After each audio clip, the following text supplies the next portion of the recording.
I'm Lisa Griffin. I teach here at Duke. I teach evidence and criminal procedure, among other things. And I'm so pleased today to have this kind of unique opportunity to hear what this panel has to say. Sometimes we think primarily about the international students in terms of what we can offer them here at Duke in terms of programming. And we should never overlook that they actually come to teach us quite a bit. And that is a real privilege for all of us who are here, and we have a concentration, a cabal of prosecutors in our current class of international students. And they are going to talk about a topic of increasing importance all around the world, which is in prosecutorial independence from other parts of the government. This has particular salience when you are dealing with high-profile cases, including cases of public corruption. And when we arrived at this topic, when I first had the chance to meet briefly with these four together, one of the things that I got to learn from them made me so happy, which is that we are not alone in the world in terms of our problems with public corruption. We here in the United States, we may have members of Congress who get caught with $90,000 in cash in their freezers. We may have senators who use their campaign funds as hush money to cover up their illicit affairs. We may have governors who try to sell political favors to the highest bidder and taped phone conversations, but at least it's not just us. So I look forward to hearing what the panelists have to say today about high-profile cases in their own countries. Our first speaker is going to be Nir Shnaiderman, who is from Israel and who attended Bar Ilan University School of Law. He has served as a prosecutor for 10 years in the Israeli Central District Attorney's Office. So I have the distinction of having a student with substantially more experience than I have as a prosecutor. Nir is in my class, as is Tsung-Hao. He has prosecuted 500 cases, terrorism, murder, sex crimes, fraud, computer crime cases. He's also done a substantial amount of appellate work in Israel. Evidently, he likes basketball, which indicates he came to the right place for his LLM. Jae-bin Cho is from the Republic of Korea. He received his legal training at Seoul National University. He also has 10 years of experience as a prosecutor, including some very high-profile cases of bribery, murder, fraud, theft of trade secrets, tax violations, and a great number of public corruption investigations, including one involving a presidential candidate.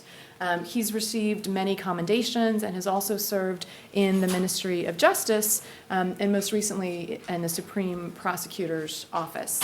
He also produces documentaries as part of his duties at the Ministry of Justice, which I thought was very interesting. Tsung-Hao Chen is from Taiwan. He got his law degree at National Taiwan University.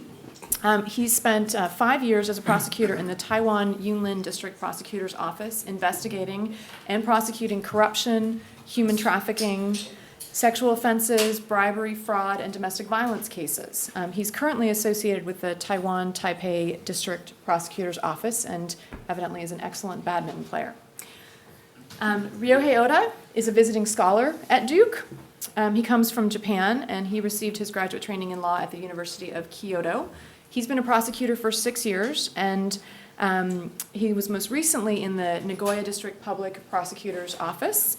Ryohei's qualifications are a self-contained demonstration of how different the system may be in another country because he has 800 jury trials to his credit, which suggests there's a little bit more efficient system in Japan than the one that we have.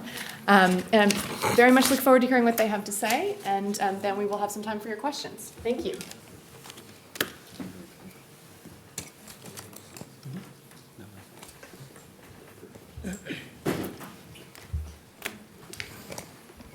Okay.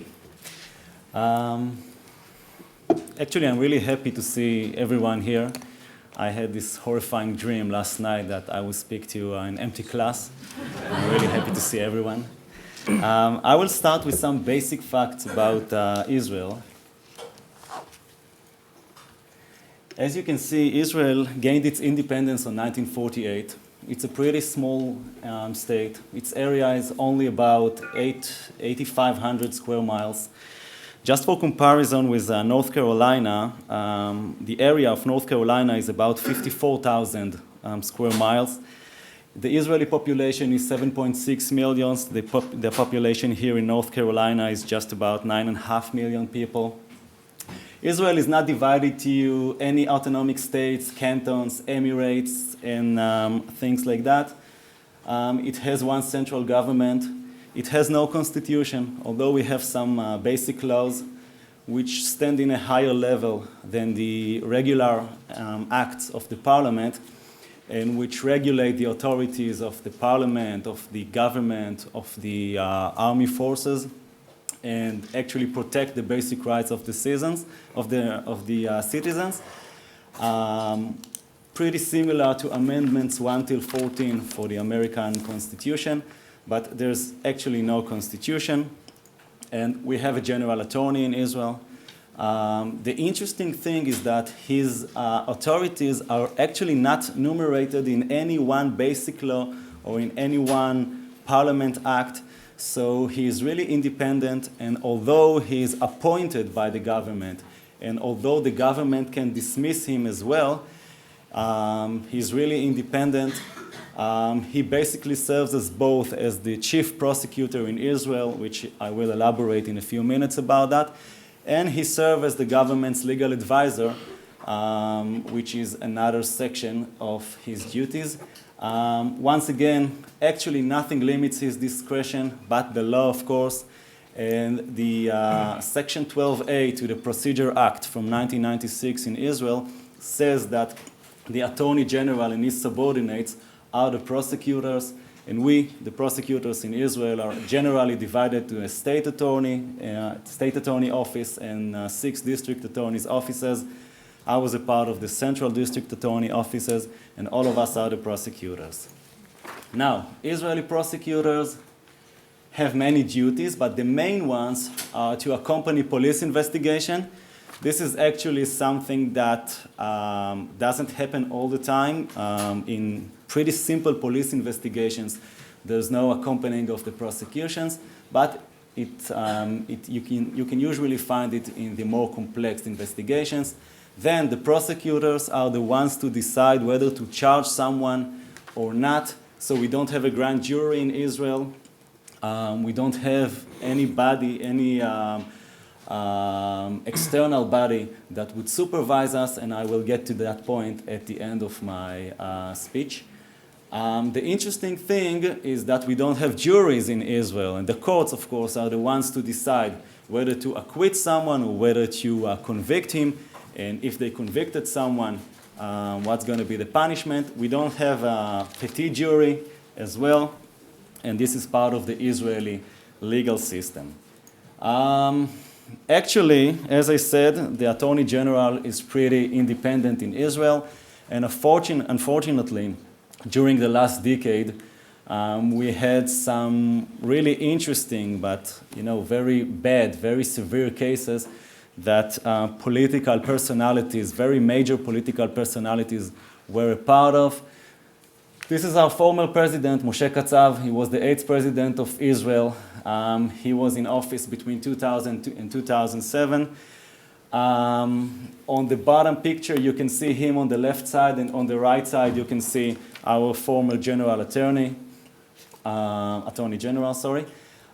They were actually competing each other because during Katsav's presidency term, a few subordinated secretaries came up to the police and said that he actually raped them and sexually arrested them. And he knew all about that. And then in a very public press conference, you can see the picture on the upper side of the slide, he actually blamed the Attorney General for taking just one side of the story, for being pretty tendacious. And although he was blaming him, he was charged eventually. And right now we are at the final part of his trial in the Tel Aviv District Court. Closing arguments were actually submitted, and the court is supposed to give its verdict in just a few weeks. Another case, another very unfortunate case, on the upper picture, of course, not the lower, it's our former Prime Minister, Ehud Olmert, served in his position between 2006 and 2009. unfortunately now facing very serious corruption charges. Actually, the story is that during his, he was a mayor of Jerusalem, our capital city, before he became prime minister. And the allegations is that he actually wrongfully took an amount of about $150,000, and he induced those who were subordinated to him to wrongfully place it in the official books. So he's facing those charges right now at the moment. That's in the Jerusalem District Court in Israel. The interesting thing, once again, is that when Olmert heard about this investigation, he actually publicly blamed the police for, once again, for preferring one side of the story, the side of those who want to eliminate his political career. But even though he publicly did that, the Attorney General was not afraid and charged him in court, and we are going to see what's going to happen. He was actually forced to resign from his position when the accusations were found. That's another sad story. We have a minister in jail right now in Israel. Of course, he's not minister anymore. That's the Minister of Finance. His name is Avraham Hirschenzon. He was convicted by the Tel Aviv District Court for stealing about 4 million new Israeli shekels, which is about like $1 million, $1 million American dollars, from the National Labor Union. As I said, he was convicted by the Tel Aviv District Court, now serving 5 years in jail, and this is pretty precedent in Israel to send a minister for such a long time to jail. Yeah, that's interesting. I was talking about that in the beginning of my presentation. Nothing actually supervises us as prosecutors in Israel. We always say that courts are the ones to do that, that if we convicted someone or if we accuse someone wrongfully, then the court will probably acquit him. But due to the statistics, this is not really true, because there's very high percentage of convictions in Israel. There are many plea bargains in Israel. So lately, the Minister of Justice actually decided to issue a Supervising Commissionership, which will supervise the work of the Israeli prosecutors. It was actually, the Attorney General actually says it's a good thing to do in Israel. That, of course, requires a Parliament Act, so it will probably take a few months or maybe even a few years until this commissionership is issued. But that's an important issue right now in Israel. And the interesting thing is that, like every other change, there's plenty of criticizing of this change, especially coming from the prosecutors, because as some other people may say about us, we always think that we are right. And this is sometimes, I think this is sometimes is true. So I hope you didn't get the impression that everything in Israel is really bad. Those are just a few cases which emphasize the independence of the Attorney General. And if you think it's pretty bad, then you just want to join us tomorrow in the food fiesta and have some Israeli great food. We will welcome you, of course.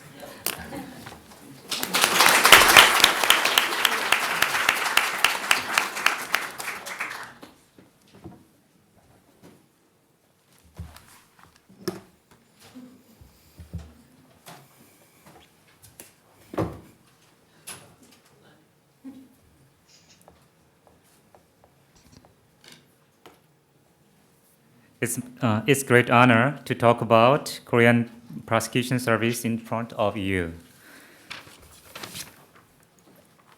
The order is Introduction of South Korea, Prosecutor of South Korea, and high-profile cases.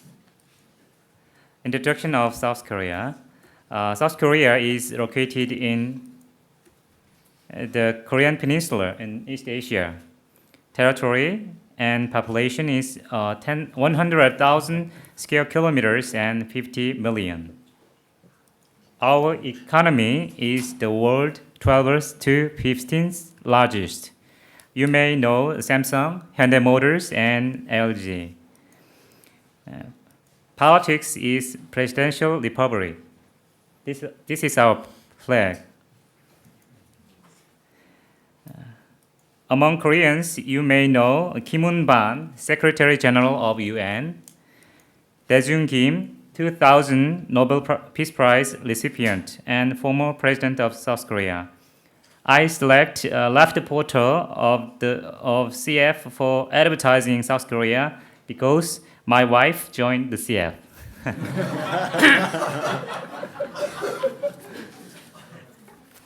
Next, I explain Prosecutor of South Korea. First, organization. Public Prosecutor's Office are under the jurisdiction of the Ministry of Justice. MOJ establishes plans for prosecutorial administration, supervises personnel management, compiles data on prosecutorial budget. I took this picture when I worked at MOJ. Next, organization. Public Prosecutor's Office consists of the Supreme, the High, and the District, and their respective branch offices, each corresponding to the court within its jurisdiction. The Supreme Prosecutor's Office is headed by the Prosecutor General, who directs and supervises Prosecutor's Office nationwide. The Prosecutor General serves a 2-year with no reappointment. This photo is Supreme Prosecutor's Office of South Korea. Authority and duties. Prosecutor takes necessary measures for crime investigations, directs and supervises the police and other law enforcement agencies, requests the court for appropriate application of laws, direct and supervise the execution of criminal judgment. Next, appointment and qualifications. The President has the authority to appoint and assign prosecutors. Qualifications for prosecutor are identical to those for a judge, passing the National Judicial Examination and completing the 2-year training course. This photo is the scene of the oath of prosecutor. In Korea, there is a special oath for prosecutors, like doctor. Status. The status of a prosecutor, like that of a judge, is guaranteed by law. A prosecutor may not be dismissed from the exercise of his authorities other than through impeachment. Next, independence of prosecution service. The main part of prosecutor's job is the criminal proceedings. Regarding the importance of a prosecutor's law, the Public Prosecutor's Office Act states that the Minister of Justice, as the chief supervisor of prosecutorial functions, may generally direct and supervise prosecutors, but in specific cases can only direct and supervise the Prosecutor General. This is intended to safeguard a prosecutor's quasi-judicial status in South Korea by ensuring each prosecutor's independence from external influences with regard to the case in hand. Third, high-profile cases. First, a resignation of Prosecutor General case. July 27, 2005, Professor Jung Kang violated the National Security Act by writing a column about Korean War. He said Korean War was for the unification of Korea, and the main enemy is USA, not North Korea, due to intervention of the civil war. The Prosecutor General, Jong-bin Kim, considered detaining Professor Kang because of the seriousness of the case. You may have a chance to visit Korean War Veterans Memorial in front of the Lincoln Memorial in Washington, D.C. This man is Professor Kang. Minister of Justice and the ruling Liberal Party had different opinion about the case. After failing in persuading Prosecutor General, the minister commanded Prosecutor General not to detain Prosecutor Professor Kang on October 12, 2005. So, both the Ministry of Justice and the Supreme Prosecutor's Office got into an uncontrollable confusion. This photo was not real, just to show the atmosphere of its office. Left side is Minister, and right side is Prosecutor General. This is a historical document about commanding.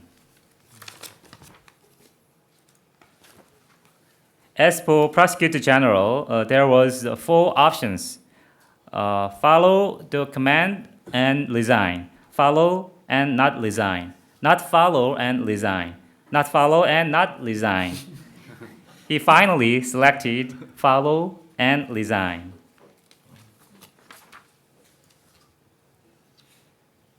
In the resignation ceremony, Prosecutor General emphasizes the importance of prosecutorial independence and political neutrality. After that case, there has been no similar case until now, and Koreans do not want the political power to intervene prosecution. Last presidential candidate case. The fraud allegations against the Grand National Party's presidential candidate Lee Myung-bak, current president of South Korea, was lodged in 2007. He was engaged in speculative real estate purchases and stocks. Though prosecutors investigated the case twice, people did not believe the result. He was innocent. So, in order to prove this case, independent counsel was appointed. In January 2008, I was appointed to be on the independent counsel team to investigate the allegation. After examining previous record, I discovered that the prosecutor's office did not seize and search the buildings President-elect owned, and requested a seizure and search warrant twice. The court, however, dismissed the warrant on the ground of insufficient evidence. Nevertheless, I convinced President-elect to allow me to search his buildings. He agreed. Government agencies were reluctant to disrupt the election of Mr. Lee as president and support my investigation. During my investigation, about 46 people, including President-elect brother-in-laws, and his property managers were summoned. The probe concluded in 40 days. As I prepared a final investigation report, I knew that the Korean people has made the right choice in the presidential election. He was clearly innocent. This is the scene of investigation result was presented by independent counsel Ho Young-jung. Thank you.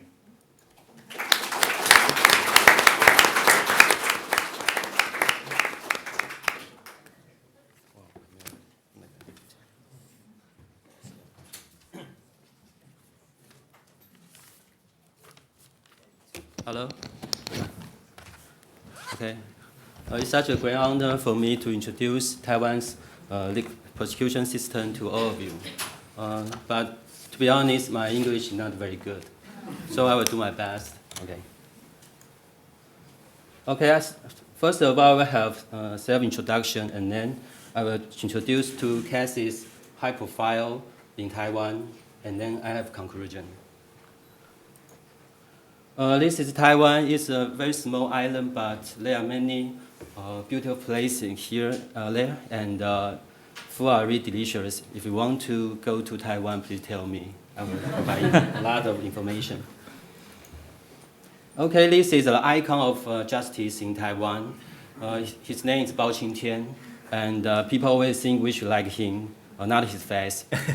Like his justice, because he's a great closer of case, and people want us like him. Yes.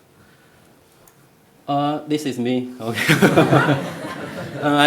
I served as a prosecutor for 6 years. Yeah. And I was in Yunlin County for 5 years, and in Taipei City for 1 year. And Taipei District Prosecutor Office is the biggest office in Taiwan, and there are about 200 prosecutors in this whole office. Yeah, and it's the capital of Taiwan. And this is our prosecution system. You can see we have 3 levels, and we have just one system because we are not a federalism country. And it's a Supreme Prosecutor Office and High and District Prosecutor Office. Obviously, I'm now in District Prosecutor Office. This is our Prosecutor General. It's the biggest one in Prosecutor Office, and can supervise all kinds of investigation of prosecutors. And it's very special that we still have another boss. It's Minster of Justice, and he can appoint chief of prosecutor. However, he cannot supervise a specific investigation of prosecutor. Yeah, and he's a member of the cabinet. Okay, my specialty is drug smuggling, corruption, and organized crime. This is marijuana, you can see. Heroin, yeah. And this is a newspaper about my case. And this is organized crime. This is a newspaper about my case, yeah. This is a leader of a gang. Okay, now I want to introduce one of the most important case in my prosecutor career. It's a vote buying case in Yunlin.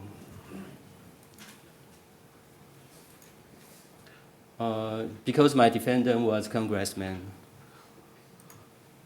Okay, this case happened in Yunlin, and it's a very small prosecutor office actually. And this person was a congressman, and I found during his second term election campaign, his father vote buying for him. Also, I found a bunch of suspects involved in this vote buying organization. This is a very huge case, and at that period of time, I confront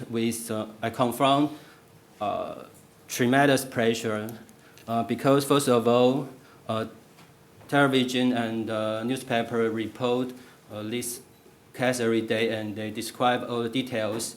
And every day I receive a lot of blackmails. Yeah.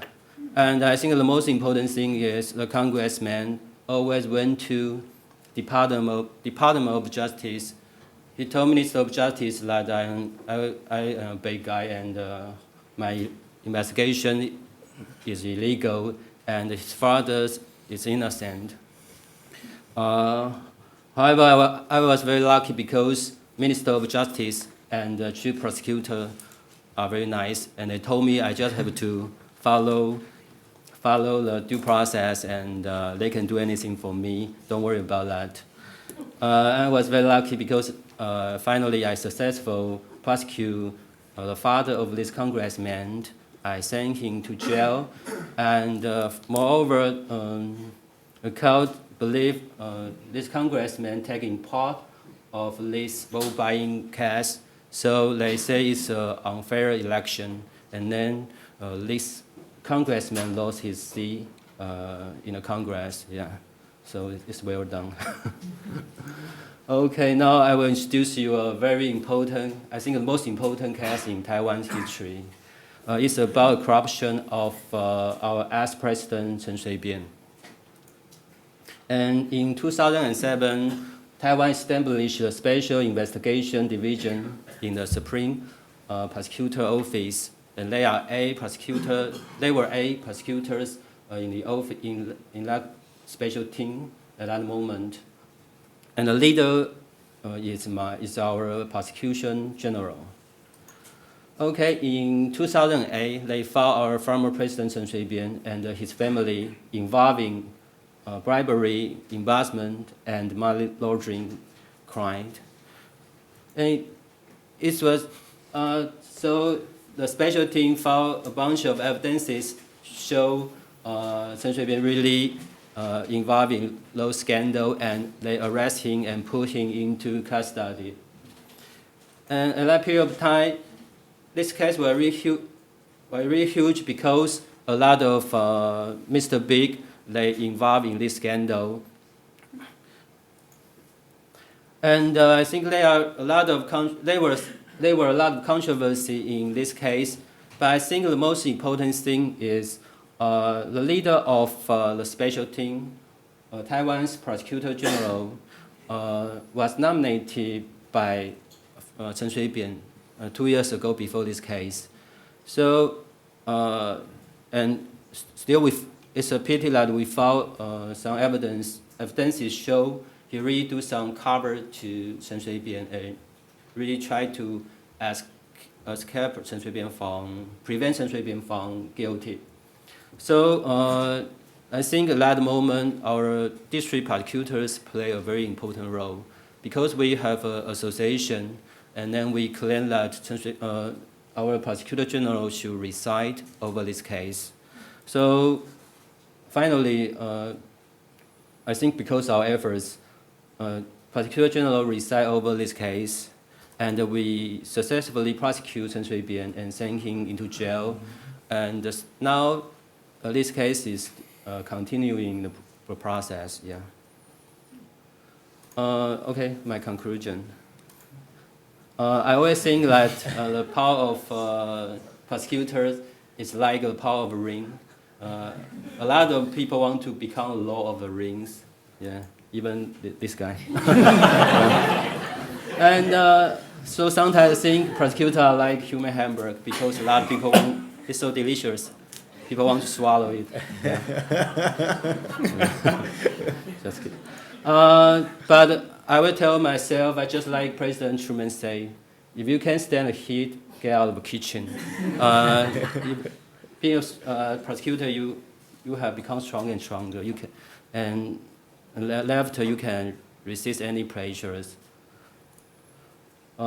Just like Grady say, win a crowd. If people trust you, if you win a reputation, then you don't have to be afraid of any kind of pressure or interference. Okay, so this this is my favorite word. Wait and hope is Alexander Dumas said. Okay, thank you for listening.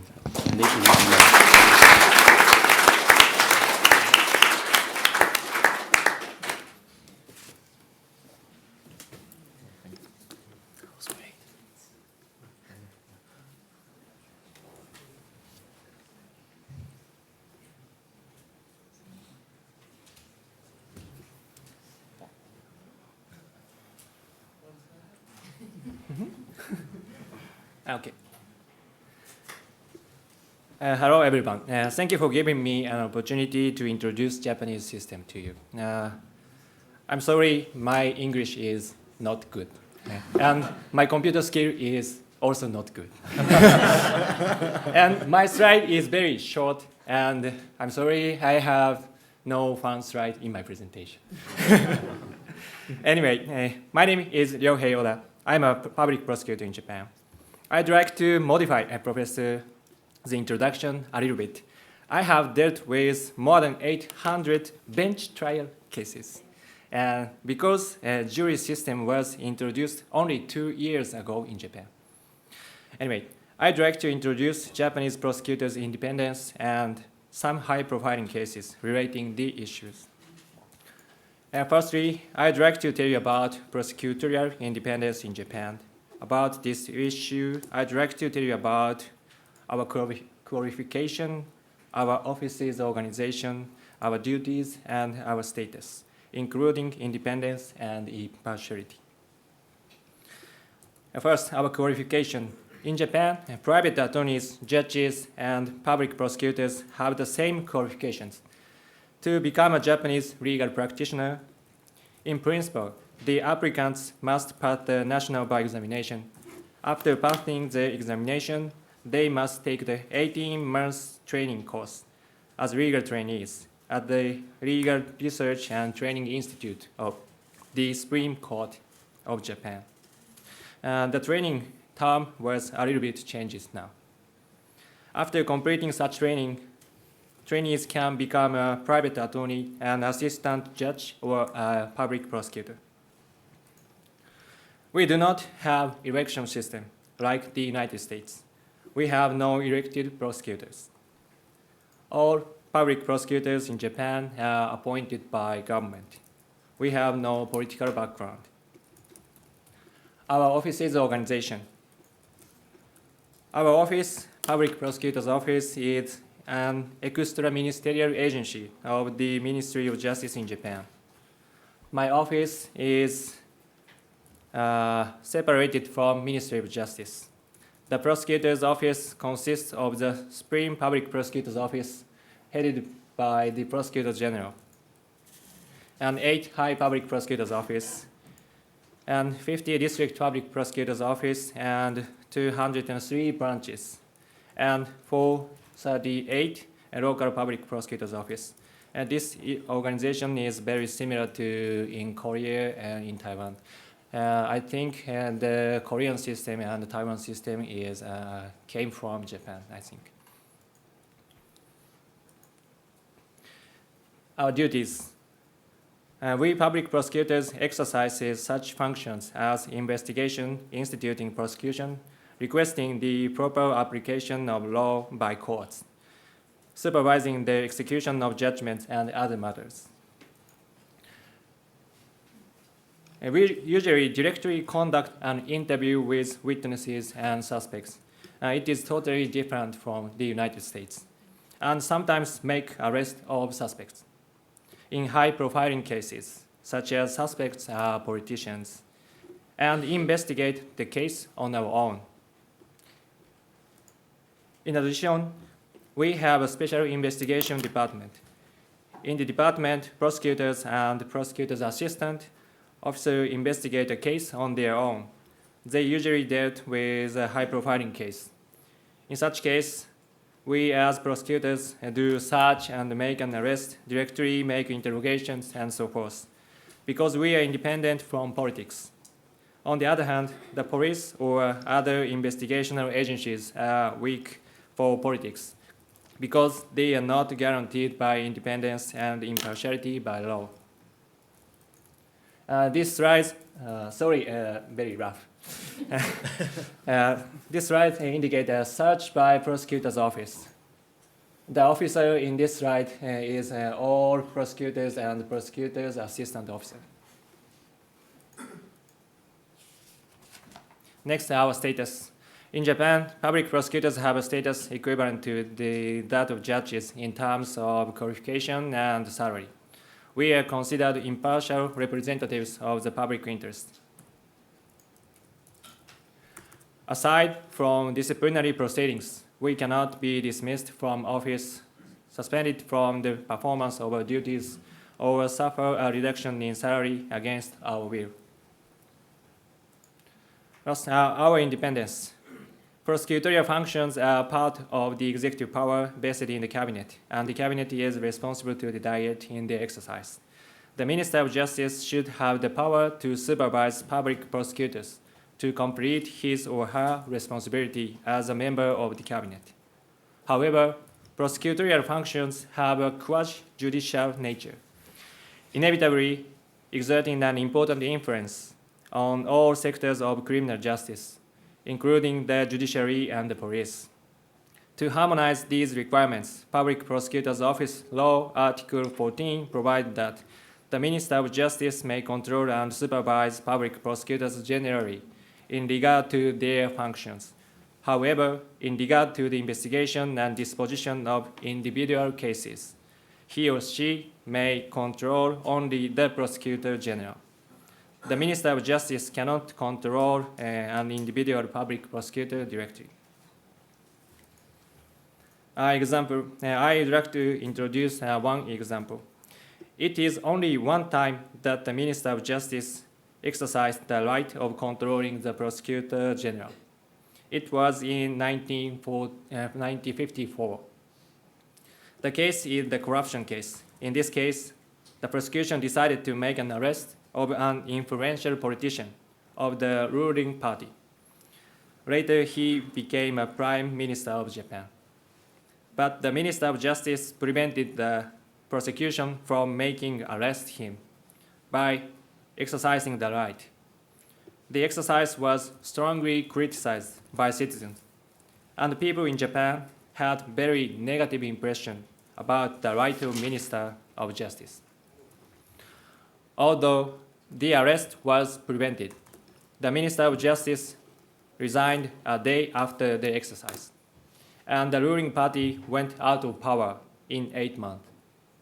After this case, citizens in Japan became very sensitive to political interference in criminal cases, and they have highly expected that the prosecution has independence from political power. After this case, the Minister of Justice is truly prudent to exercise the right. Actually, the Minister of Justice has not exercised the right after the case. I'd like to introduce some high-profiling cases. The first one is in Lockheed Corporation case, one of the most famous cases in Japan. In 1970s, the Prime Minister was arrested for corruption and so forth. This was a worldwide corruption case. In this case, even though the Prime Minister was arrested, the prosecutor's offices was not affected by politicians.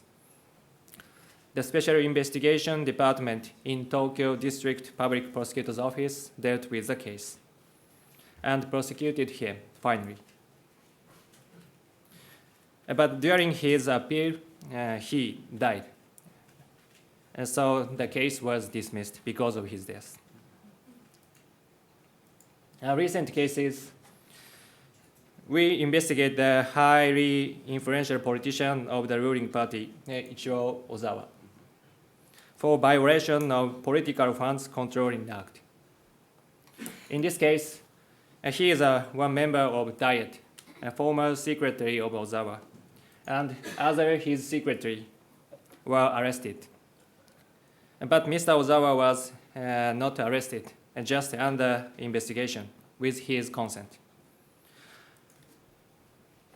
During this investigation, it's not related to my now matter. The Prime Minister said that I trust Mr. Ozawa.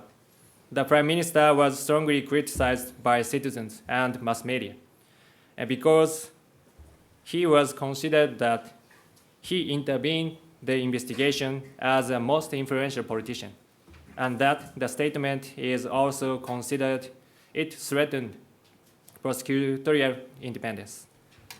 The politician usually said that I'd like to refrain from speaking about this case because it is under prosecutor's investigation. Recently, we investigate the Prime Minister Hatoyama Yukio for violation of Political Funds Controlling Act. After investigation, the Prime Minister was not indicted.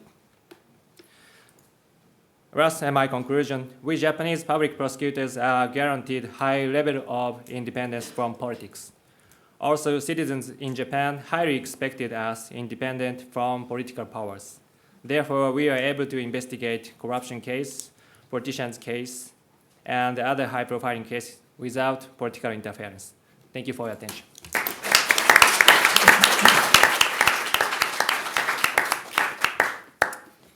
So many of you perhaps have questions, which I know they would be glad to. I thought that was fascinating. It's so interesting to hear them. There's so many things I want to follow up with them on myself. Those of you who know your Watergate history may have heard a little shades of Elliot Richardson, Archibald Cox, and some of the things that Jay Bin said, and shades of the U.S. Attorney firing scandal from a few years ago. So there are a lot of parallels and similarities. I'd be happy to follow up on some of them, but I'd love for you all to ask questions. This is a great opportunity for you to hear a little bit more about these cases that they piqued your curiosity, or about the systems in these different countries. Well, I have two questions. First, is it the legal system itself or the general prosecutor himself or herself that made your prosecutional independence possible? And the second question is, just like Tsung-Hao made in his presentation, in order to deal with some kind of political or high-profile cases, you have to win the crowd. But my question is, how did you do that? my personal opinion is kind of through media. So do you often use media or contact with reporters or journalists to deal with your cases? Shanghai, you want to start, and then we'll see what everyone That's me. else.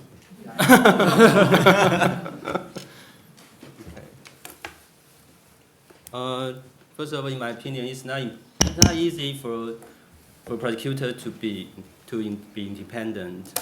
But however, I think in Taiwan we have a lot of way to maintain our independence. First of all, I think it's different from United States because being a prosecutor, we can hold our seat mainly for our life. Yes, I think it's totally different from United States. So we can more independent because we do not afraid of our position lose. And I think secondly, I think it's a good design that we have Prosecutor General and the Minister of Justice, because I believe Minister of Justice are more political, because he is a cabinet member, so sometimes you have to listen to the president or listen to the Congress. But the Prosecutor General, when he was be appointed and confirmed, then he have 4 years of his office, and it's a less relationship between him and the Congress, so he can be more independent. And you say a journalist about. In order to deal with political issues or cases, we often contact with journalists so that they can leak some information to the crowd, to the media. To be honest, journalists are really terrible. Yeah, because what you say always not in the newspaper. Yeah, they all of their story in the newspaper. So yeah, we are very afraid of talk to media. But now we have a spokesman in the prosecutor office. So those journalists always content to the spokesman. So I think it's more safe for us. Yeah. I think it's a great question. Maybe everyone wants to say something about dealing with the media and how that impacts you. Actually, in Korea, there is guideline. We cannot contact a journalist except the spokesman. Yes, if we violate the rule, we should liability to the contacts. Yeah. Okay, in Israel, actually, until 10 years ago, we had this policy that the prosecutors only speak in court. And then about 10 years ago, we understood that winning the trial is sometimes outside of the court. I mean, it doesn't really matter what happens in court. It matters what people outside of the court think. So we have now this spokesman for the Ministry of Justice, and we have this specific department in the prosecution that deals with the journalism. It's really hard, I must say, because anything you say can be expressed in a different way by any journalist, but still we got to the point that we understand that you can't win the crowd without the journalism. Another thing is, as I heard earlier, is like limiting what we can say. Okay, so we don't just say anything that we think. We still have to follow what our leaders do, what the chief prosecutor does, what the attorney general says. But in that range, we do speak to journalists, and we find it successful. Ryohei? Yeah. In Japan, the system is similar to the Korea.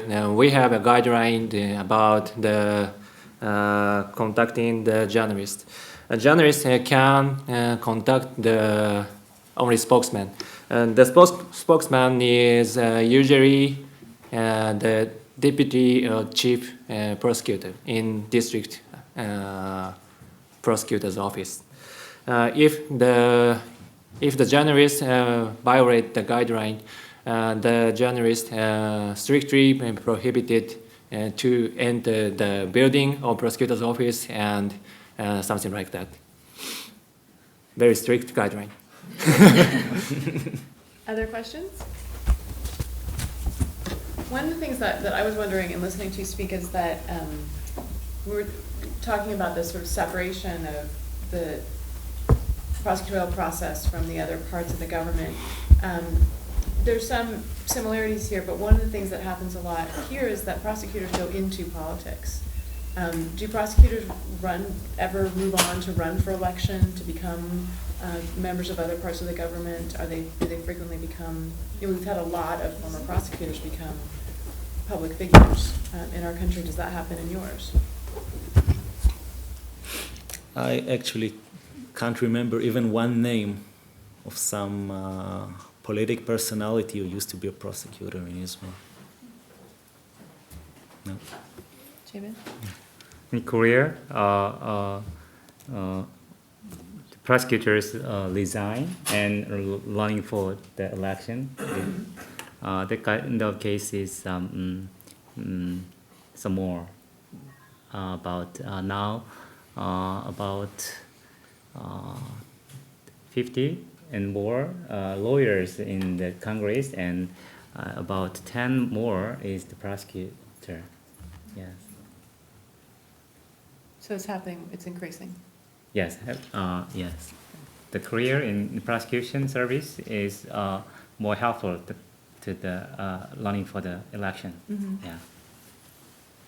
I think Taiwan political and judge or prosecutor are really totally different. Yeah, and once you choose to become a judge or prosecutor, I think it's difficult for you to become a political. Yeah, so I really curious about the system in the United States, because a lot of